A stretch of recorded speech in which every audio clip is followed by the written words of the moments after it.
அனைவருக்கும் வணக்கம். சற்று முன்பு வெளியான முக்கிய அறிவிப்பு. குடும்ப அட்டைதாரர்கள் பயன்பெறும் வகையில் ரேஷன் அட்டை வைத்திருக்கும் அனைவரும் கவனத்தில் கொள்ளக்கூடிய மிக மிக முக்கியமான மகிழ்ச்சியான அறிவிப்பை தமிழக அரசு வெளியிட்டுள்ளது.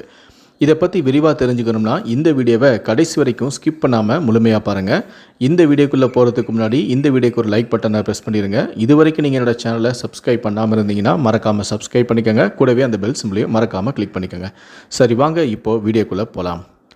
உணவுப் பொருள் வழங்கல் மற்றும் நுகர்வோர் பாதுகாப்புத்துறை வெளியிட்டுள்ள செய்திக்குறிப்பில் கூறியிருப்பது என்னவென்றால், தமிழ்நாடு அரசு சிறப்பு பொது விநியோக திட்டத்தின் வாயிலாக 2,23,00,000 குடும்ப அட்டைதாரர்களுக்கு மாதந்தோறும் தலா 1 கிலோ துவரம்பருப்பு 30 ரூபாய்க்கும் 1 லிட்டர் பாமாயில் 25 ரூபாய்க்கும் மானிய விலையில் வழங்கப்பட்டு வருகிறது. பாராளுமன்ற தேர்தல் நடத்தை விதிகள் காரணமாக பாமாயில் மற்றும் துவரம் பருப்புக்கான ஒப்பந்த புள்ளிகள் மீதான முடிவுகள் மேற்கொண்டு அப்பண்டங்களை கொள்முதல் செய்வதில் காலதாமதம் நேரிட்டது.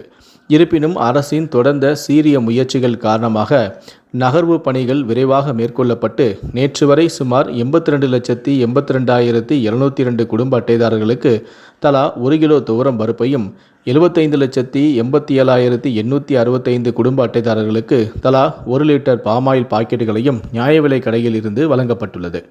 குடும்ப அட்டைதாரர்களுக்கு மே மாத ஒதுக்கீட்டினை இம்மாத இறுதிக்குள் வழங்கிட அனைத்து நடவடிக்கைகளும் மேற்கொள்ளப்பட்டு வருகிறது.